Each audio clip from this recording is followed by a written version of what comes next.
El costarricense quiere, primero que todo, resolver cualquier diferencia de la manera más lógica, más sensata, más cuerda, más racional.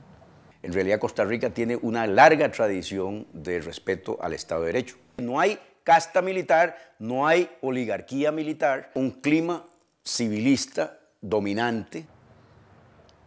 Y nunca utilizar la fuerza, nunca acudir a las armas para resolver conflictos. Pueblo de intercambio. Si alguien usa uniforme en Costa Rica, recibe rechiflas. Costa Rica realmente vive su mito de ser una democracia legalista. Una isla de paz y libertad. Bueno.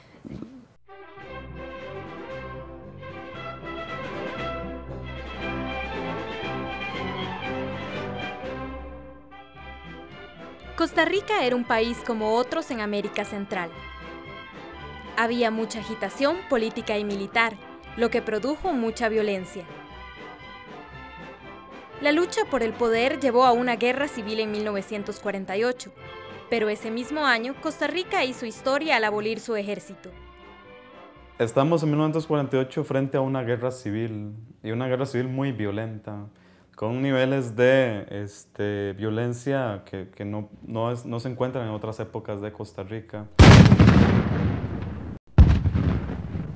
Ebullición política, de división tajante de sectores en torno a la política, de división tajante en torno a la organización social, a la movilización social, y también de animadversión personal entre ciertos actores que están dentro de ese juego político. Desde el año 48 demostramos que somos muy civilizados.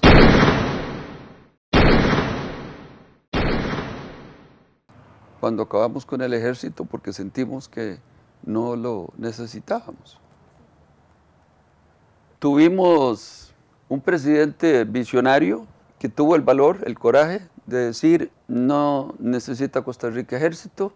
En Costa Rica triunfa un ideal de desmilitarizar que también lo compartimos con el resto de los pueblos latinoamericanos. Costa Rica en realidad nunca entró en esas idas y venidas de los caudillos militares. Gracias a la Guerra Civil del 48 se consolida la reforma social.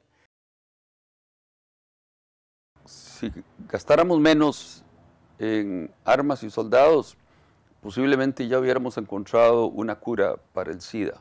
El cavernícola que todavía tenemos adentro nos dice, si quieres ser pacífico, prepárate para la guerra. La democracia no se puede imponer lanzando bombas. O sea que en Costa Rica más bien hay un repudio a lo militar. Porque siempre se muere gente inocente. Si quieres ser pacífico, prepárate para la paz. Frecuentemente se olvida la otra historia de Costa Rica. La única forma en que pueden tumbarse a Figueres, una vez estando en el poder, es a través del ejército. Él lo que hace es básicamente les da un golpe de premio. Prácticamente lo que hay es un remedio de ejército en los 40s. Como poblaciones tendemos a ser ambivalentes. Nadie es 100% una cosa, 100% la otra. El proyecto de abolición básicamente no va a producir un gran choque fundamentalmente porque lo que se va a abolir es una institución que ya no tiene ningún funcionamiento. Como somos un país pacífico, tenemos que desarrollar otras formas para sacar nuestra violencia, porque no hemos eliminado la violencia en Costa Rica. Sí, es un golpe, si lo quieres de esta manera, propagandístico muy importante. Como ticos, creo que todos a nivel de piel, de lo más inmediato de nuestras sensaciones cotidianas, nos creemos fundamentalmente un país pacífico. La ira en las carreteras es otro ejemplo de cómo estaba manifestando esa violencia. Entonces, hay un historial de violencia que hemos negado. Los índices de violencia intrafamiliar en Costa Rica son altísimos. Son los más altos de cualquier país occidente. La abolición del ejército, en términos materiales, no produce nada nuevo para Costa Rica. No tenemos formas de aceptar nuestra propia agresión, nuestra propia violencia. No sabemos cómo hacerlo porque no deberíamos hacerlo. Este país está mal utilizando sus energías agresivas al servicio de la destrucción en lugar del servicio de la creación. Somos una cultura agresiva, pero pasivamente agresiva.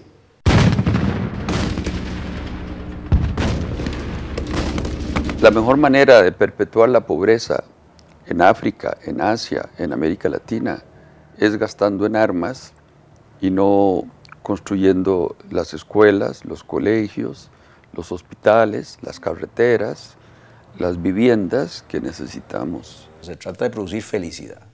Costa Rica ha tenido menos guerrilla, ha tenido menos guerra, ha tenido menos conflictos armados. El ejército no produce ninguna felicidad. Este asunto de la paz es un instrumento ideológico que funciona muy bien. Funciona muy bien para desmovilizar. Y siempre se recurre a él para decir que los costarricenses no son así. Aunque no nos guste aquello que esté dentro de nosotros, es siempre mejor conocerlo. El eliminar el ejército hace posible que Costa Rica sea un país único. Como costarricenses, nosotros gastamos un montón de esfuerzo psicológico y económico y social para no darnos cuenta de dónde venimos realmente, para borrar nuestra historia. El gasto en armas sigue siendo un gasto que no tiene mucha justificación. Pacificación, en lugar de un verdadero estado de paz, es un estado de pacificación. Ese es el futuro. En esta isla de paz hay mucho conflicto acerca de la abolición, pero sí hay consenso en vivir sin ejército.